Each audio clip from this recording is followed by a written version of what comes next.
मार्गदर्शक आणि प्रमुख पाहुणे सोलापूर विद्यापीठाचे डॉक्टर प्रकाश महानवर, ज्यांनी हा कार्यक्रम आयोजित केला ते श्रीकांत मोरे आणि त्यांच्या धर्मपत्नी, ज्यांची मगाशी मुलाखत ऐकली ते मधुराताई आणि अशोक समेल, व्यासपीठावरील अस्मिता गायकवाड, संग्राम गायकवाड, आमचे संतोष सुरवसे, आमचे प्राध्यापक लक्ष्मणराव ढोबळे आमदार साहेब आणि इतर सर्व मान्यवर, आमच्या साहित्य परिषदेचे तिन्ही जिल्हा प्रतिनिधी आज इथे हजर आहेत, जे कुलकर्णी, पद्माकर कुलकर्णी आणि आमचे कल्याण शिंदे आणि ज्यांना पुरस्कार मिळाला ते सर्वजण. खरं म्हणजे मगासपासून हा जो काही सोहळा चाललाय तो बघताना सगळ्यांना कवेत घेऊन जे काही चाललंय ते खरंच खूप छान वाटत होतं. म्हणजे त्यामध्ये नाटक होतं, कविता होती, सिनेमा होता, साहित्य होतं. हे सगळ्याचं एकत्रीकरण करणं हे खूप अवघड असतं आणि ते या मनोरमा मंडळींनी केले. याबद्दल त्यांचं मनपूर्वक मी अभिनंदन करते. आणि ही मनोरमा साहित्य मंडळी नसून किंवा मनोरमा परिवार नसून हा परिवार आहे. खूप सुंदर असं एकत्रीकरण आणि अर्थ साक्षरतेबरोबर, अर्थकारणाबरोबर सांस्कृतिक सहभाग असणं ही खूप मोठी गरज आहे. आणि यशवंतराव चव्हाण म्हणाले होते की फक्त आपल्याला दोन डोळे असतात, विकासाचे दोन डोळे असतात समाजाचे, त्यापैकी एक डोळा हा भौतिक सुखाचा असतो आणि दुसरा डोळा असतो तो सांस्कृतिक विकासाचा असतो. तर यांनी ह्या दोन्ही डोळ्यांना कवेत घेऊन हे पुढे चाललेले आहेत आणि आमच्या साहित्य परिषदेची शाखा याला जोडलेली आहे. त्याचाही मला फार अभिमान वाटतो या निमित्तानं. कारण साहित्य परिषद ही एका मोठ्या परंपरेत ही मनोरमा मंडळी सहभागी झालेली आहे. साहित्य परिषदेची स्थापना 1906 ला झाली आहे आणि आज 119 वर्षाची परंपरा, म्हणजे ती मातृसंस्था आहे आणि त्या साहित्यावर काम करणारी, भाषेचा प्रसार करणारी, संदर्भ ग्रंथाचं फार मोठे ग्रंथालय आपल्या तिथे आहे अशी ही साहित्य परिषद. आणि तिच्या जवळजवळ 90च्या वर शाखा, म्हणजे एखादा वटवृक्ष असावा आणि त्याच्या शाखांत पारंब्यांचा विस्तार व्हावा आणि त्या पारंब्याने अख्खा वटवृक्ष तोलून धरावा, तसं तुमच्या मनोरमा परिवाराचं आहे. आणि हे दोन परिवार एकत्र येऊन जे काही घडेल ते खूप भारी असेल असं मला आज या निमित्तानं वाटलं. आज आपण खूप साहित्यिकांचा सन्मान केला, जवळजवळ 12 लोकांचा सन्मान झाला. मधुराताई मगाशी खूप छान बोलत होत्या. आमच्या मनातले जे सगळे विचार असतात महिलांच्या, ते सगळे विचार त्यांच्या निमित्तानं आज बाहेर पडताना मला दिसत होते की स्त्रियांच्या बद्दल, आत्ताच्या पूर्वीच्या जगाबद्दल, आत्ताच्या जगाबद्दल, संस्काराबद्दल सगळंच असं एक हातात हात घालून आपण चालतोय असं वाटत होतं. आपल्या सगळ्यांच्या पण लक्षात आलं असेल की मनोरमा परिवारामधल्या ज्या सगळ्या महिला आहेत त्या अतिशय सुंदर असं त्या दोघींनी इथं भाष्य केलं, भाषण केलं, हातात कागद न घेता. म्हणजे त्या खरंच स्त्री समानतेच्या दृष्टीने हा मनोरमा परिवार काम करतोय.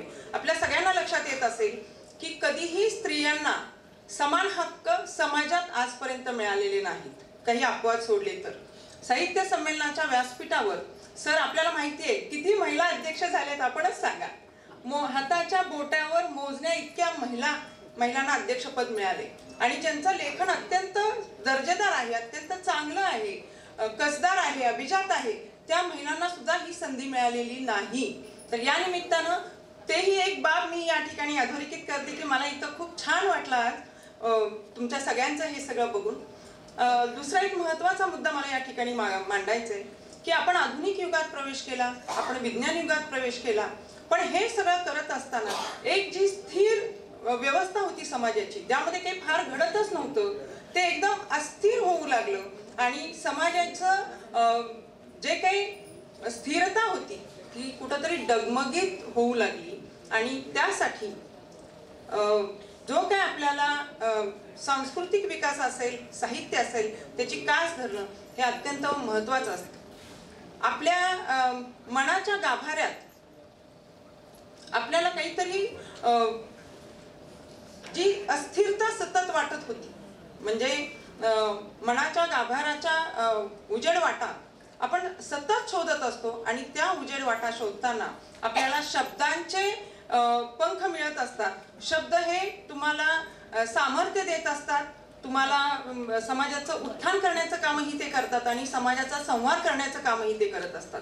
चांगली पुस्तकं वाचताना तुम्ही फक्त वाचक नसता, तर तुम्ही त्या पुस्तकातले आत्मे बनून जाता।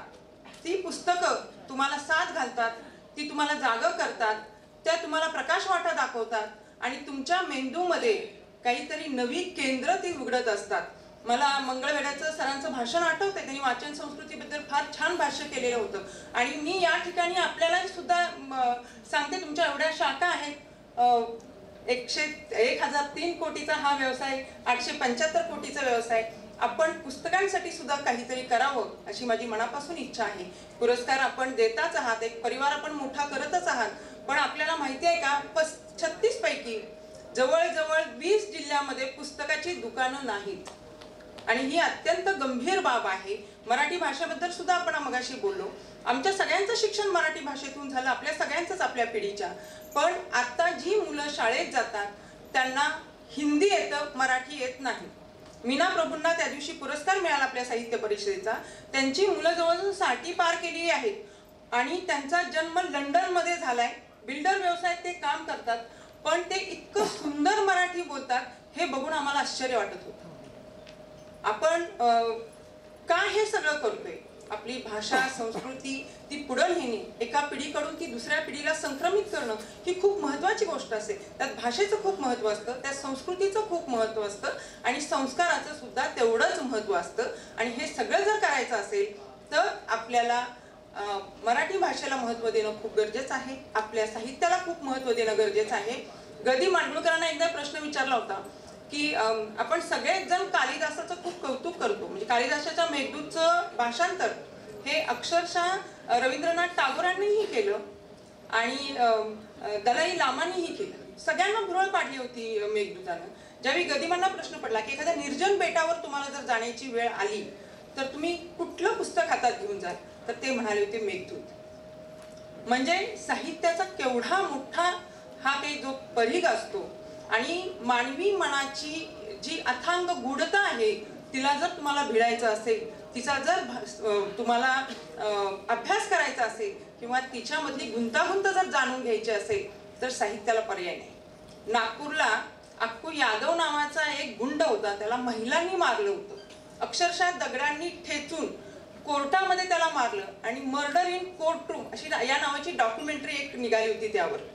तो दिग्दर्शक सांगतो की ज्यावेळी ही डॉक्युमेंटरीचं काम सुरू होतं तेव्हा नागपूरमधल्या काही मंडळींना आम्ही भेटलो आणि त्यांना विचारलं, त्या अक्कू यादव बद्दलची माहिती महिलांना विचारली की तुम्ही त्याला इतकं ठेचून मारलं, इतका राग तुमच्या मनामध्ये का होता वगैरे सगळे प्रश्न त्यांना विचारले आणि त्यावेळी त्यांच्या एक लक्षात आलं की ज्यावेळी अक्कू यादवला मारलं तेव्हा त्याच्याबरोबर बेडीमध्ये 2 व्यक्ती होत्या, म्हणजे अक्कू यादव आणि त्याच्याबरोबर दुसऱ्या बाजूला एक दुसरा कुठला तरी गुन्हेगार।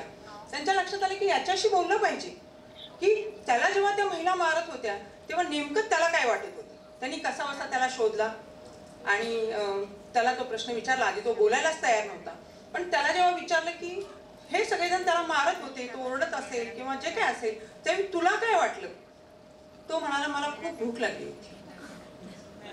म्हणजे हा इतका अस्वस्थ करणारा प्रश्न आहे, उत्तर आहे की एखाद्या माणसाला कुणीतरी मारतंय, तो मरतोय, त्या महिलांच्या मनामध्ये प्रचंड राग आहे, अक्कू यादवने त्यांच्यावर अत्याचार केले आणि त्यावेळी दुसऱ्या बेडीच्या दुसऱ्या हातातला माणूस म्हणतोय मला खूप भूक लागली। म्हणजे मानवी मन काय असतं आणि या मनाचा जर आपल्याला सखोल अभ्यास करायचा असेल, कारण आपल्या आता लक्षात येते की आपल्या हातात मोबाईल आलेत, आपल्या हातात टॅब आलेत, आपल्या हातात सतत असा कॉम्प्युटर आहे आणि हे करत असताना आजूबाजूच्या लोकांचं आपल्याला गरज वाटण्याची झालेली आहे। म्हणजे आपण कुठल्याही सभागृहात असा, आपण घरात असा, घरातल्या घरात पलीकडच्या रूम मध्ये आपल्याला मिस कॉल देऊन जेवायला बोलवावं लागतं। म्हणजे ही जर आता आपली अवस्था असेल तर आपल्याला संवादाचे पूल हे सतत बांधावे लागतील आणि त्यासाठी सगळ्या साहित्य संस्थांनी एकत्र यावं लागेल।